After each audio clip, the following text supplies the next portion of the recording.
मनुष्य का स्वभाव बदलता भी रहता है, चरित्र बदलता रहता है, विचार परिवर्तन होते रहते हैं, मन परिवर्तन होता है, शरीर भी परिवर्तन होता है, वाणी भी परिवर्तन होती है।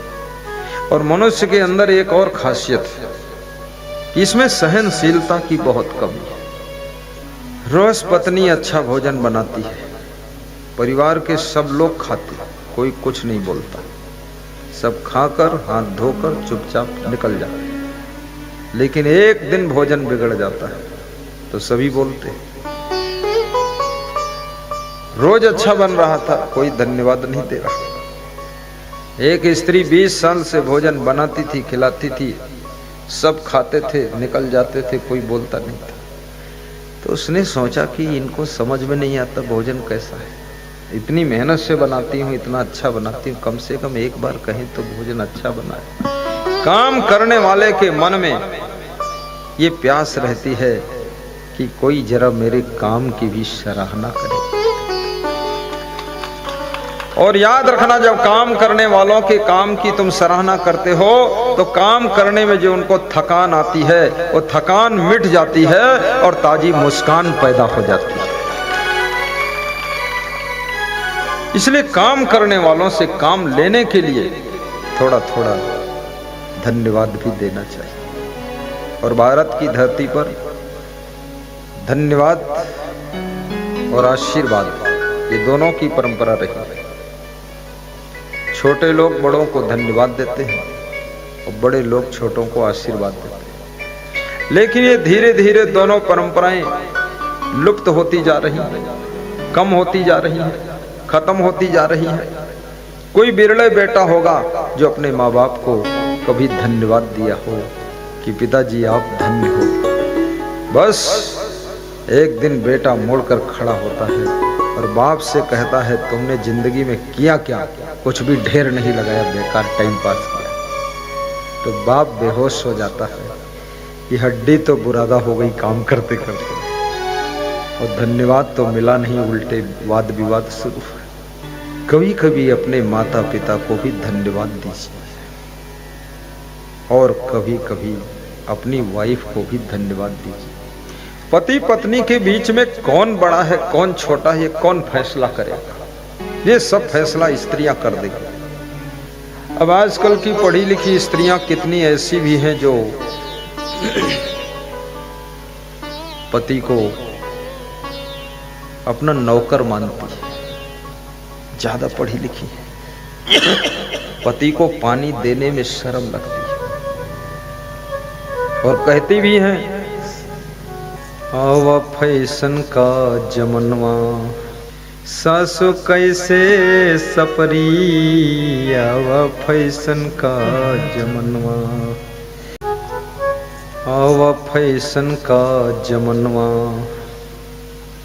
सासु कैसे सपरी, आवा फैशन का जमनवा।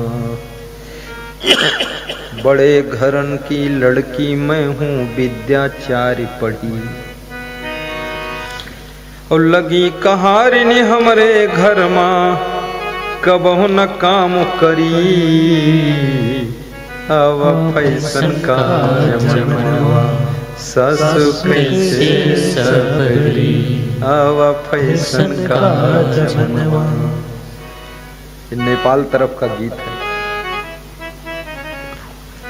पति हमारे इंटर तक है, मैं हूँ बीए पढ़ी, पति हमारे इंटर तक है, मैं हूँ बीए पढ़ी, अरे कैसे उनको पानी देई, मारे शर्मन मरी,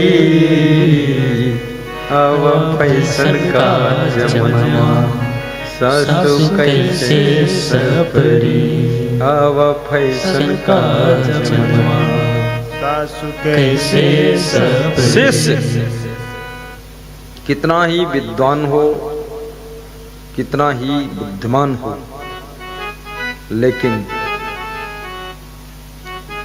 हमेशा गुरु ही बड़ा होता है, शिष्य बड़ा नहीं माना जाता। शिष्य गुरु के चरणों में पड़ा है गुरु बड़ा है और गुरु के चरणों की धूल उसको मिलती है तो वो शिष्य महान बनता है।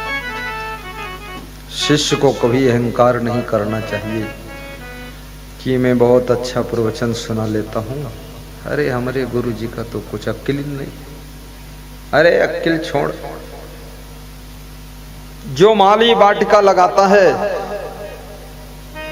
तो वाटिका में फूल खिलते हैं, माली के हाथों में फूल नहीं खिलते।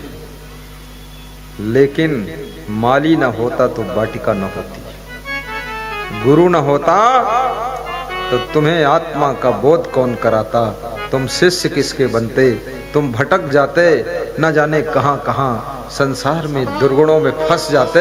इसलिए गुरु की यही बलिहारी है कि आपको उसने रास्ता बता दिया और रास्ता बताने वाला हमेशा महान होता है।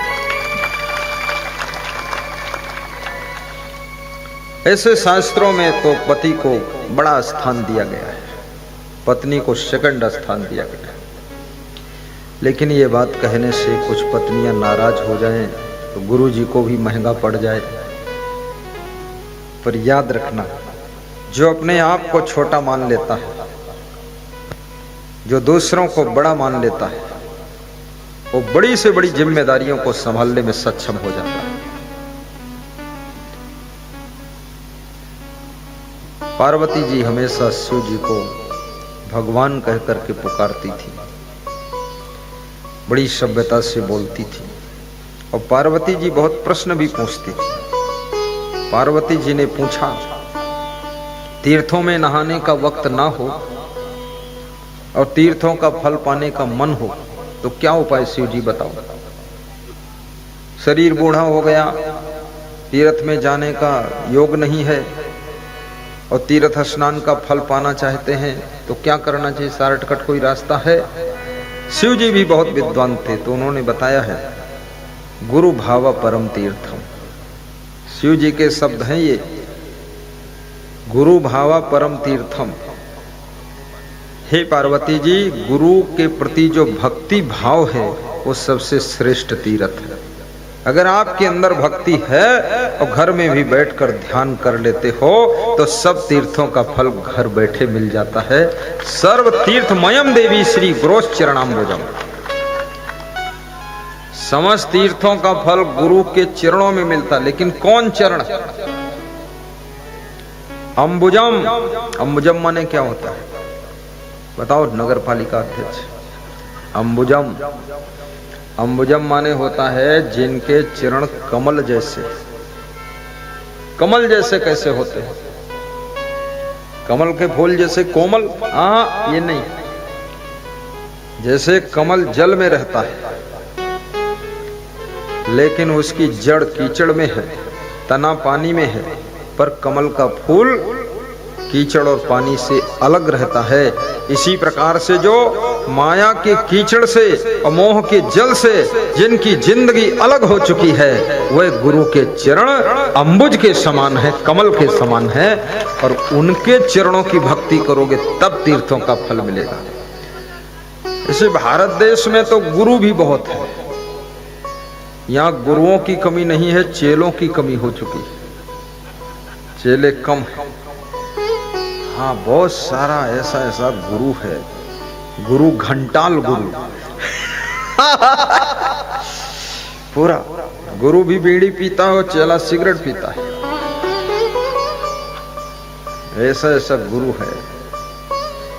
गुरु पान खाता है और चेला भांग खाता है।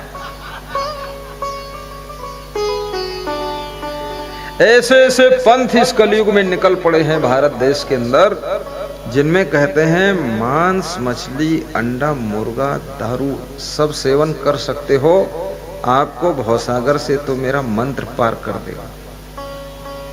इतना सस्ता। लेकिन मैं उनसे ये पूछना चाहता हूं, शास्त्रों का अध्ययन करो, घंटाल गुरु मत बनो, फालतू भोले भाले लोगों को गुमराह मत करो। क्यों ऐसा वो कहते हैं? क्योंकि उनका जीवन भी सब गिरा गुजरा है। तो वे सोचते हैं अगर कोई नियम बताऊंगा और नियम मैं भी पालन नहीं कर रहा हूं तो लोग मेरे पर उंगली उठाएंगे। इसलिए सारी जमात खंडहर तैयार करो। तो जैसे हम ताना नाना हम भाई, ताना नाना तुम, और नाच गए हम भाई सत्यानाश जाओ तुम। बस यही हो गए भक्ति। भक्ति के नियम पालन करना पड़ेगा, समझना पड़ेगा, शाकाहारी बनना पड़ेगा, नशा व्यसन से मुक्त होना पड़ेगा। जिन लोगों में बीड़ी पीने की लत है, जब वो मंदिर में ध्यान करते और बीड़ी पीने का टाइम आ गया तो ध्यान में भगवान हट जाते हैं, बीड़ी आ जाती है। मैं सत्संग में देखता हूं, अभी तो बहुत परिवर्तन हुआ है। जब बीड़ी पीने की उमंग आती है तो लोग सत्संग से निकलकर बाहर चले जाते हैं, सत्संग से ध्यान हट गया।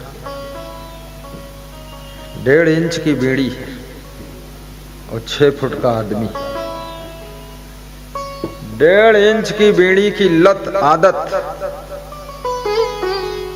5-6 फुट के आदमी को सत्संग से उठा लेती है। और आदत कहती है उठ, आड़ में चल और मुझे पी और फिर आकर बैठ। आदमी चला जाता है। एक संत हुए हैं, उनका नाम पथिक जी था। उत्तर प्रदेश में उनका प्रचार है, इधर कम है। तो उन्होंने एक भजन लिखा है, बहुत अच्छा। उनसे किसी ने पूछा जीवन में दुख क्यों है, तो उन्होंने बड़ा अच्छा उत्तर दिया, जीवन में जितने दुख दिखते, देखना बड़ा स्पष्ट है ये, जीवन में जितने दुख दिखते वे निज दोषों के कारण ही। जब पति दुखी होता है तो पत्नी को दोष देता है कि इसके कारण नरक में पड़ गया। जब पत्नी दुखी होती है तब पति को दोष देती है, अरे इस निखट्टू पति कारण नरक में पड़ गई। सासू दुखी होती है तो बहू को दोष देती है, बहू दुखी होती है तो अपने सास ससुर। हमेशा आदमी दूसरों को दोष देता है, लेकिन गहराई से देखो तो मूल में आपका कोई दोष है जो तुमको दुख दे रहा है। तुमने इतना क्यों मोह किया, क्यों लोभ किया, इतना काम वासना में क्यों फंसे, इतना क्रोध क्यों किया, उसी का रिजल्ट तो पतन है ना।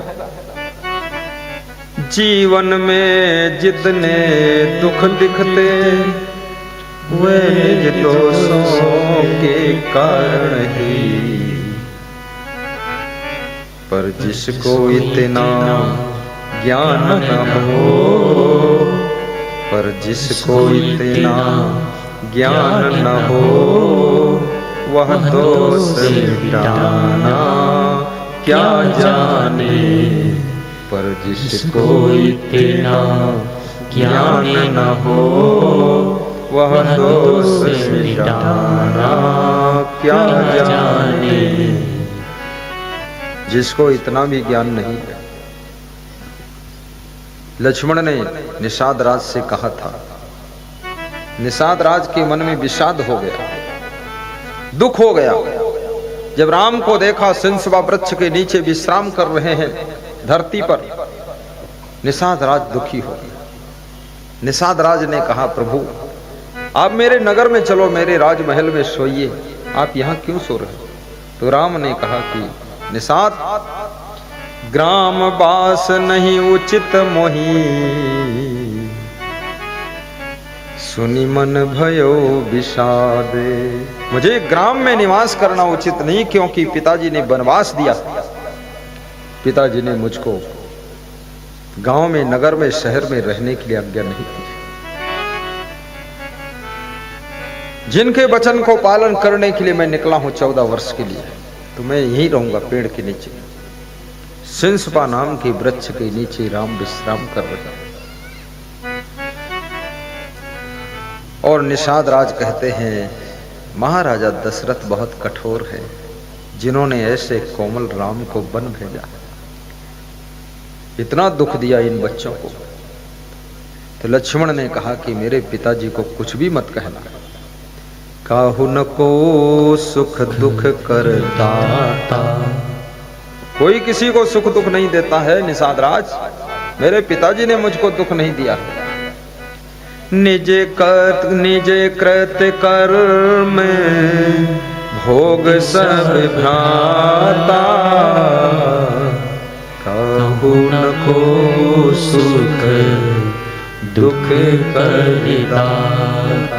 कोई किसी को सुख दुख नहीं देता है निषाद, ये सब अपने किए हुए कर्म का फल है। जो बच्चे बचपन में पढ़ते नहीं हैं, मोबाइल में कुछ तमाशा देखते रहते हैं, फैशन में फंसे रहते हैं, इधर उधर घूमते रहते हैं, जब जवानी आती है, शादी होती है, परिवार बढ़ता है, खर्चे की जरूरत पड़ती है, तब मन में सोचते हैं अरे ये तो जिंदगी जिल्लत में फंस गई। लेकिन गलती कौन किया? आपकी बचपन की गलती आपको जवानी में भुगतना पड़ेगा, और आपकी जवानी की भूल बुढ़ापे में भुगतना पड़ेगा, और बुढ़ापे की गलती मरने से पहले भुगत लेना पड़ेगा। इसलिए पढ़ाई करो। मैं छोटा था तो मैं सोचता था ये लोग इंजीनियर कैसे बन गए, मास्टर कैसे बने, डॉक्टर कैसे बने। तो मेरे मन में उत्तर आया कि इन्होंने मन लगाकर पढ़ाई किया। तो मैंने भी मन लगाकर शुरू किया। फिर पोस्ट ग्रेजुएट किया अर्थशास्त्र से। मैं अर्थशास्त्र पढ़ा, लेकिन अब धर्मशास्त्र की व्याख्या कर रहा। अर्थशास्त्र से पढ़ा हुआ व्यक्ति धर्मशास्त्र में रुचि ले ले। अर्थशास्त्र का मतलब होता धन शास्त्र। धन शास्त्र पढ़ा और धर्मशास्त्र में साधु बन गया। पहले से अगर होता कि साधु बनूंगा तो फिर साधु वाला कोई शास्त्र पढ़ता, लेकिन पहले से ये निर्णय नहीं हुआ था। तो हमने कहा चाहे जो शास्त्र हो पढ़ लो, उसके बाद तो पढ़ेंगे जाकर धर्मशास्त्र। लेकिन वो अर्थशास्त्र भी काम कर रहा है। आपका कर्म आपका भाग्य बनता है, आपकी वाणी आपका भाग्य बनती है, आपका स्वभाव आपका भाग्य बनता है, आपका चरित्र आपका भाग्य बनता है। जैसे अभी देख रहे हैं आप कि श्रद्धा का मर्डर हो गया। कोई श्रद्धा थी, उसका मर्डर हुआ, और कोई थी एक अभी जिसके 35 टुकड़े हुए, उसका नाम भूल गया है। वही श्रद्धा है। चलो श्रद्धा के 35 टुकड़े हुए। अब लोग सोचते हैं इसमें श्रद्धा की भी गलती है। अनावश्यक किसी के रूप सौंदर्य में मोहित होकर अपना घर छोड़कर उसके साथ भाग जाना, लव मैरिज करना और खेत में मैरिज कर लेना, पेड़ के ऊपर चढ़ के मैरिज कर लेना। तो 35 टुकड़े होंगे, 75 भी हो सकते हैं। भाई गलती तो अपनी भी है, दोष है ना, क्यों उधर गई? फिर ये श्रद्धा के 35 टुकड़े सुनने के बाद भी क्या बाकी जो श्रद्धा बची है वो संभल जाएंगी? बिल्कुल नहीं संभलेंगी।